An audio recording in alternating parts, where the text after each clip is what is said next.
नुंगाइरमगने हाइना साता उजरे मैते पांगलना यामना मरु ओइरबा अपडेट खर लाइको अदु पुदरे लाक्चरी मैते पांगलना हौजिकता यामना कन्ना वारी सानरी ओमानदा वारी सानरी सिनेबु वीडियो सी लाइव सी यारमखै मैम शेयर तौथोकरमु अदुगा लाइक तौबिरमु शेयर तौबिरमु सब्सक्राइब तौबिरमु चैनल असिबु ओमानदा हौजिक स्ट्रेट ऑफ हॉर्मुज सिगी मतंगदा ईरान की फॉरेन मिनिस्टर अब्बास अराक्ची वारी सानरी को ओमान की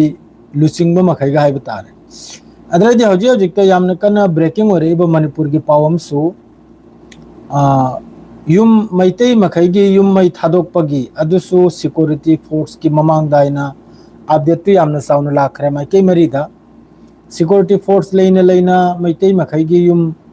कुकी न मै थादोक लाइना करा अपडेट खरमसु लाई नुंगाइरी कौरिकपा 786 नुंगाइरी मरुइबा अपडेट हाइबुबु लान बुदी लेपखरे को अमेरिका अमसुंग ईरान की कापचन थिनजनबसे वालेकुम अस्सलाम मोहम्मद जाउल हक कम तोर नुंगाइरी ब्रो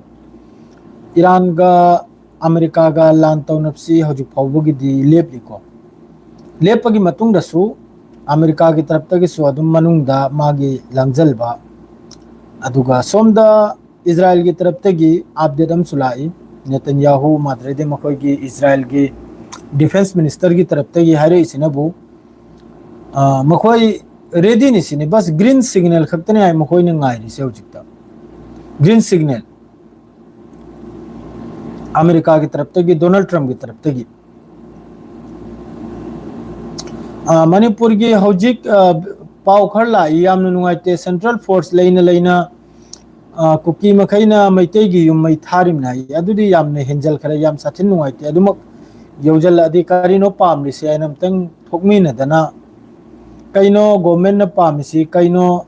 पामिसे आइनमतंग अदुना फरनि मारेन खल्लिदा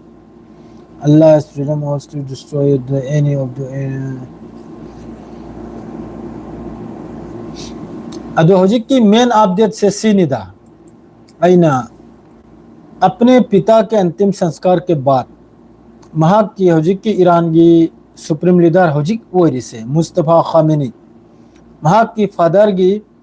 पोलोई बगी मतुंगदा पहले संदेश में ईरान के सुप्रीम लीडर मुस्तफा खामेनी ने अपने बेगुनाहों के खून का बदला लेने का वादा किया है लमन लौबगी मानो वादा तरो मिशन अहम बगी स्टेटमेंट पोलोई बगी मतुंगदा महाक की फादर बु पोलोई बगी मतुंगदा ईरान की हौजिक की लेरिबा सुप्रीम लीडर मुस्तफा खामेनी की अहम बगी स्टेटमेंट बेकसूर मी मखई शहीद तौफिबदुगी बदला लौबगी वादा निमान तौरिसे और कहा कि बदला लेना हमारे देश की इच्छा है बदला लौबसी ईरान हरी सिगी पूरा मोहगी अपाम्बनी सिनी इच्छा ने सिनी बदला लौबसे ईरान की सुप्रीम लीडर महाक की फैमिली की मेंबर मरी मिनाप्तो 168 अपुल रमी लिसिंग मरी मंगानी को शहीद ओइग्री से मी लिसिंग अहुम मरी अदुगिना यादनी 40 days अमसुंग 12 days सिदा मदुगा अरांग नहल स्ट्राइक तौबुद्रसु good night bro good night अरांग नहल स्ट्राइक तौबुद्रसु मी 35 शहीद ओइग्रिमी अमेरिका की तरफ तगी अदु पुनबदुगी अदु लोइमक्तुगी बदला लोबसी ईरान की बदला लेना हमारा देश की इच्छा है अखोगी देश की जैसे कंट्री की अपाम्बनी सिनी बदला लोबसे असी हौजिकता यामना इंपोर्टेंट होइबा अपडेट ने सिगुंबा अपडेट से थोलकपदगी मथोंग मरम नायरा हौद्रे माद्रे सोम द सऊदी फॉरेन मिनिस्टर सो हौजिकी फोन कॉल द पाकिस्तान का वारी सानरी ईरान अमसुंग हौजिकी यूएस की लान की मतंग सिदा करेगा अदि सोम द लान से तौनदन लेब तारगदी अखोई इसा खुद वारे इसनाव मया गैस ममल सिदसु असमाल थेंग करे गैस नते पोचे पुन ममल अखोई सिदा हाइगेलिम असीगी लांचने करिगुंबा लेप्तबी अदुम नोंमगी तुक ताक वाइजन थिंजनद्र लैब तारगदी मयाम अमा जॉबलेस ओइरनी हौजिकसु अयामबदा जॉबलेस ने अयामबदा जॉब लैत्रमने हौजिकसु अयामबदा अरीब मी मखैजे हौजिकसु लौथोइने कंपनी खुदिंग दे कनुम खुदिंग दे अदुगा अनौबो मी लौजलिमना अरीब मी दुना तोलोपतु लिसिंग मरी चाबा मंगा चाबा तरा चाबा कुल चाबा अदुई महता अनौबो मी दो असाइगी सोमदा प्रॉफिट तु लैत्रमनिना तोलोपतु चाउन पीबा ngamद्रमनिना अनौबो अमम का सुबै लाइमनाबो असिदे लोइमक्तेन एडवांस ओइग्रिसे कनानो आइबदा बांग्लादेश अमसुंग नेपाल मखोइसिना फिलसी यामना साथिना खराब तौरे इंडिया मचागी फिल खराब तौरे करी मोंग दाइबु लेबर सी मखोइ दि लुपा 4-4 नसु सुबला सऊदी अरब सिदा मफुम कया दसु लिसिंगम फंगदि मखोइ सुरे मयांग अमसुंग नेपाली मखैसे असिना मरम ओइरेगा अखोइगी असाइगी इंडिया मचा मखैने चाउन डिमांड तौगनि दो लेबर दा लुपा लिसिंग संगा पिउ लिसिंग सहुम पिउ दो डिमांड दो तौबा ngamdre असाइगी लिक न सुजलमनिना असिकुंबा हौजिक वाक्या मयामम थोक्लकिना वाक्या माने सिकुंबा थौरम मयामम थोक्लकिना बसुम लांचे तौनद्र लैब तारगदी अदुना मरम ओइरेगा सऊदी की तरफ तगिसु कतर की तरफ तगिसु दुबई की तरफ तगिसु हौजिक की एमओयू से मखोइ असाइ पाकिस्तान दा इस्लामाबाद ता दिल तौखिबसे असि कायदना बायने याम कन होतनेबा सिदे ईरान की तरफ तगिसु अपडेट खर लाए ईरान हारिसिनबु अखोइतना अदुम एमओयू सिदा लैबदी यारो अमेरिका सु लैब मथौ ताने सिनी अदुगा वायलेशन तौदबा करिगुमा अमेरिका ना मथंग द वायलेशन तौब तारगदी ईरान सु अदुगुंबा दिल दुदगी मपान द थोखिनि सिनी अदुगुम दिल दुर लैरोरो सिनी ईरान सु हारिसे असे याम कन्न कायदना बायना कतर सऊदी पाकिस्तान याम कन्न होननि पाकिस्तान की दी माइके मरी दगी मागी दी इतनी ने चाइना दगिसु सऊदी दगिसु कतर दगिसु अमेरिका दगिसु ईरान दगिसु मागी दी माइके मरीदा असल ददी बिचार से अखोइने तौगनिमनि इंडिया न तौगनिमनि अदु इंडिया के महत्व पाकिस्तान चंग्रिमनाबो अखोइ इंडिया न तौब यारबो बिचार नाबो सिगी वासे पूरा इंडिया न लोइजल बे यारिमनाबो अखोइ इंडिया से अखोइगी न्यूक्लियर लैब देशम नाबो इंडिया से लोमिदन पावरफुल नाबो एशिया मनुंगसिदा चाइना की मतुंगदा अदु अखोइने सुकुंबा मफमसिदा खोंग थांगल हौद्रेगा हौजिक तोंगाल द लैरे हौजिक अखोइने तोंगाल चाब द लैरे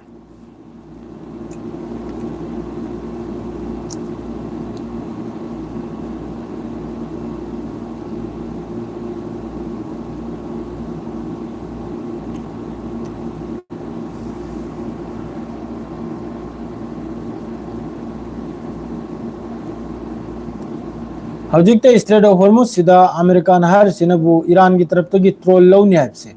असिदनाब पल्ले से हौजिक अमक्का नौना ईरान दा हौजिक थांगलेबु वफम सिनबु स्ट्रेट ऑफ हॉर्मुज की मतांग दा अमसुंग कनों की मतांग दा न्यूक्लियर की मतांग दा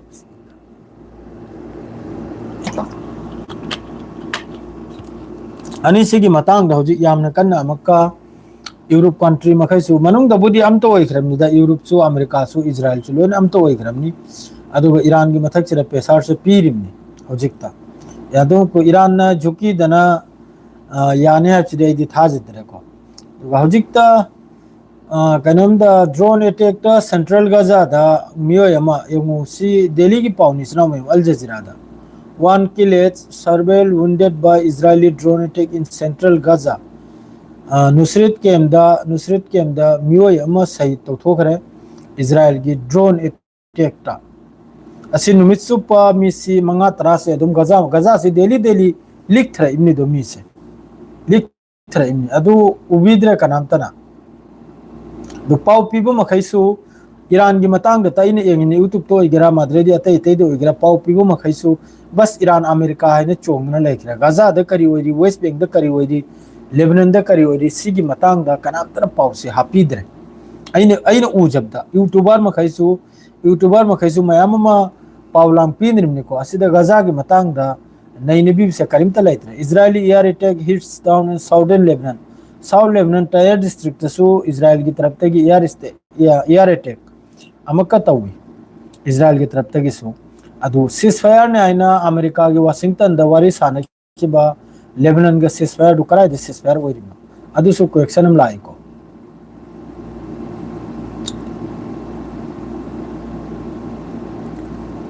सिदा कनोमदगी 17 जून दगी 27 जून फाव 27 जून फाव 27 जून नते कनोम जुलाई फाव याम फजना स्ट्रेट ऑफ हॉर्मुज सिदा मक्का जहाज से चटपा होरममनी माद्रेदी अमक्का बन होइखरे हजिके स्ट्रेट ऑफ हॉर्मुज सिदा पूरा महोइगी अल जजीरा दे सिदा मकोइने चार्ट अम पिरैसे पूरा डाउन ताखरे को माद्रेदी सिदना बो हजि गजा की टोटल अपडेट अमसु लाखरे गजा मनुंगी लेटेस्ट 1,73,615 असी कनोमनिको असोपनी गजा मनुंगदा अदुगा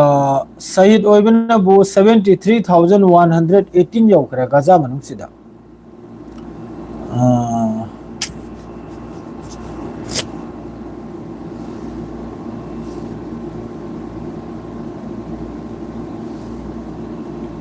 Iran Supreme Leader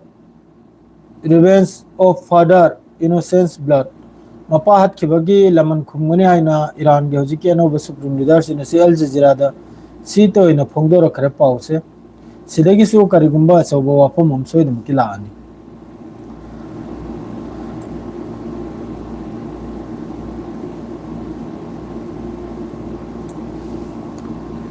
kana kana no le se ngasi dimisi yamne li ngadadi ngasi world cup su yamne nungai ni ngasi na bu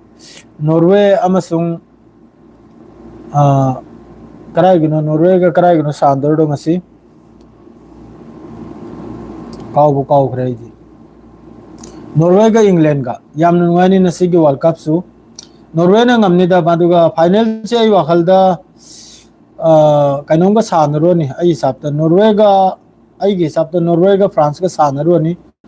Argentina करा लेहवरनी semifinal दा ततने चाइदने लेहवरनी इन उदने लेरे नॉर्वे का France का तारु भी आइको करीम से वर्ल्ड कप फाइनल से सिदा कोंगायम न सो हाइबी रखले नॉर्वे मसुंग फ्रांस तारु भी आइ है सोमदगी नॉर्वे कहलानी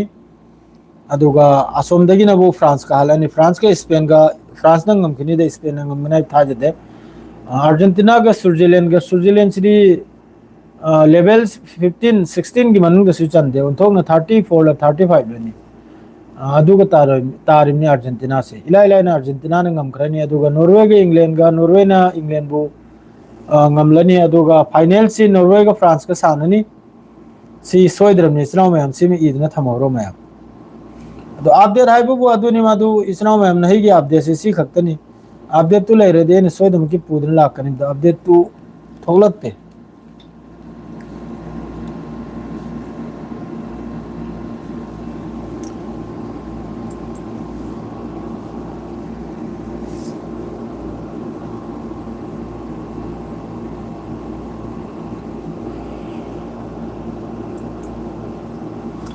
सिदा स्काई न्यूज़ ता पावम थोगले को